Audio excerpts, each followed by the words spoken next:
What is Spain, and what is quintessentially Spanish? Perhaps two of the harder questions to answer in this day and age, with this generation and under these circumstances. When one thinks of pure Spain, of what is the beating heart of Spanish culture in all its red, fiery glory, one can most likely trace their visions to the south, to Andalusia, to Seville. Here, there are no Catalans, no country of Basques, no cries for independence or regional dialects.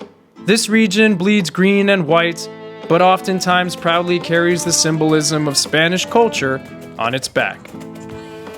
I had been to Spain many times before, and sure, I'd been to Madrid and the Castilian regions, but I always yearned for the Spain of Hemingway. The romance, the passion, La Furia. What you should know about Seville, or Sevilla as I'll call it for the rest of the episode, is that there's a lot to it. Though fairly easy to walk and get around, it's very easy to blink and miss a street with 1,000 stories. And of course you can't talk about Sevilla without mentioning the narrow passageways of the popular Santa Cruz neighborhood, a district where each alleyway winds and slants as you seemingly slither your way through another colorful turn, overlooked by rows of tapered balconies, discovering tranquil courtyards with every back street.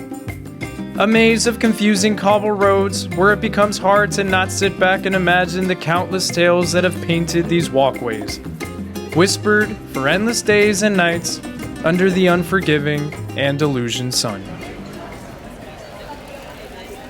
Across the river, the more authentic working-class side of town, Triana. It's where you want to go for the feel of the real Sevilla. It's not surprising, then, that this is where you want to go to get your fix of Spanish and local dishes alike. From the devilishly simple and tangy salmorejo to the grilled pork strips from the gods, lagartitos de cerdo, every single dish, tapa, sauce, and spice tastes as good as mama's cooking. A symphony of drool-inducing flavors and purity of ingredients that hook you in and never let go. Every meal here quickly becomes one of the best of your life.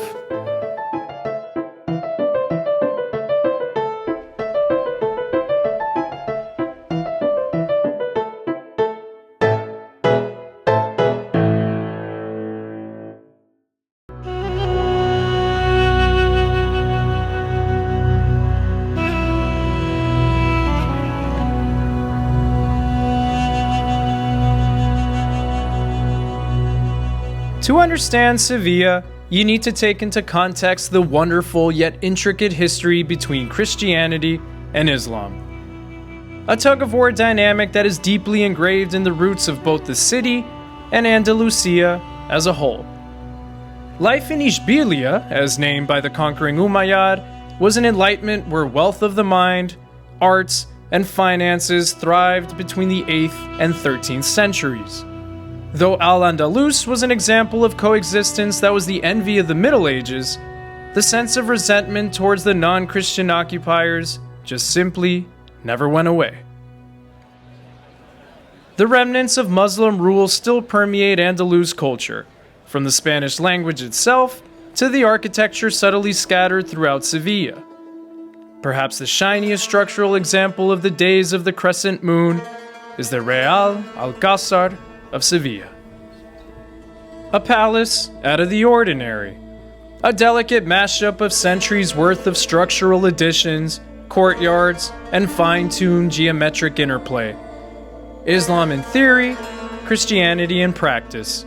Originally Umayyad, and eventually Spanish. Themes of symmetry, of advanced mathematics and astronomy define the underlying respect the kings had for the original palace, as it is mostly a reconstruct in the style of the Moors.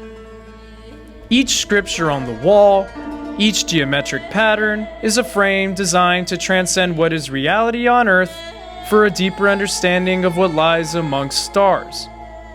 The true meaning of what we are in relation to nature and the universe as a whole.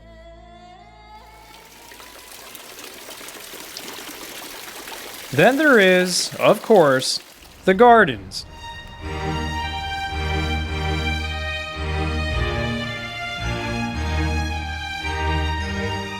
In keeping up with the symmetrical motif, the garden is a mosaic of perfectly aligned courtyards and glistening pools, interconnected by passageways as if to unlock another hidden garden, a veiled floral maze with every turn. This one's special.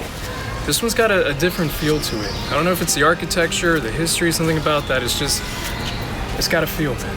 It's got a feel.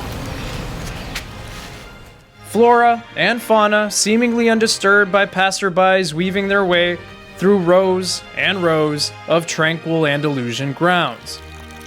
It's hard to not lay down in a peaceful shadowed corner after a caña or perhaps 6 and call it a long siesta. Worry about life tomorrow.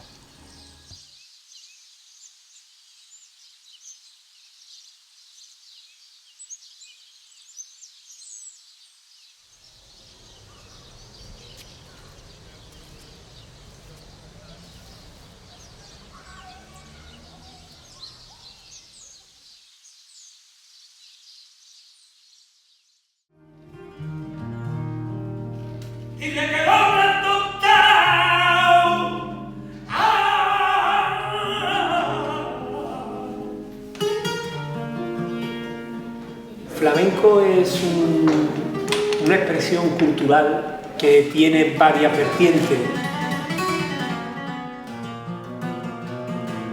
Solo ya de salir al escenario y recibir la energía del público, ya uno está completamente concentrado para ese público que en ese momento está pendiente de ti.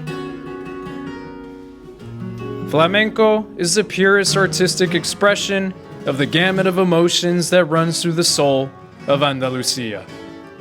A masterful yet somber journey through different stages and musical progressions.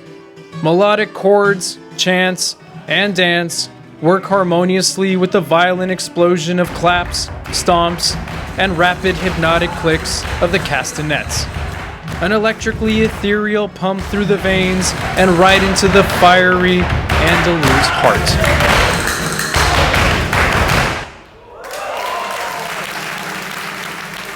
Es una forma de vida, yo creo que es una expresión cultural muy emocionante, muy de corazón. Claro. El Junco is a professional flamenco artist from Cádiz.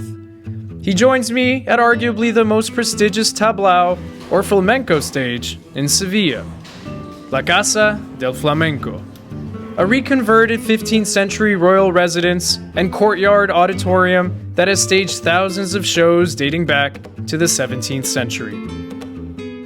¿Qué es el sentimiento que te da a ti cuando tú entras y ves el escenario y toda esa gente cuando estás haciendo el show? ¿Qué es el sentimiento que tienes dentro de ti? Nada más que sales a escena ya notas la energía que el público está desprendiendo, ¿no?, sobre ti, ¿no?, porque tiene la vista, los ojos lo tienen puestos en ti y tú ya estás en ese momento concentrado y con ganas de expresar nuestra forma de sentir el flamenco hacia el público. Claro, claro. Entonces, para los sevillanos, ¿no?, para la gente andaluz, ¿qué es lo que significa el flamenco? Pues bueno, el flamenco es muy importante para la gente de Andalucía, como para la gente de España, como para el mundo entero, ¿no?, porque es nuestra cultura, ¿no?, es nuestra cultura. Tiene la música a través de la guitarra, la danza, ¿no?, el baile, y después tiene el cante, que es lo más primitivo, es la base fundamental del flamenco, ¿no? Claro. Estás por morirte, pero solamente puedes comer una tapa. ¿Cuál sería? Una tapa. Yo creo que atún encebollado.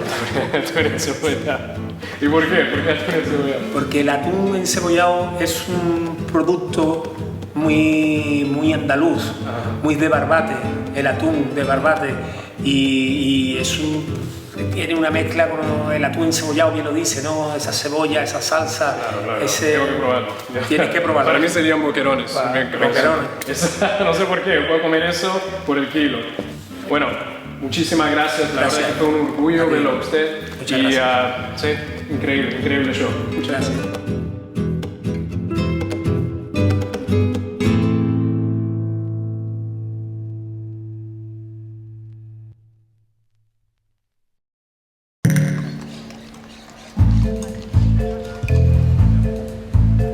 In most cities I travel to, there's always some kind of architectural oddity. The kind that makes you sit back and scratch your head. But you're not quite sure if you're scratching it in the best way. In this case, that would be Las Setas de Sevilla. Alright, let's just call it what it is. Somebody at City Hall said, you know what, we have $5 million left for our budget. We got a surplus. What can we do with it? I know. Let's make a $5 million giant honeycomb. It won't clash with the architecture of Sevilla. Not at all. So you know what? $5 million later, you got a giant honeycomb.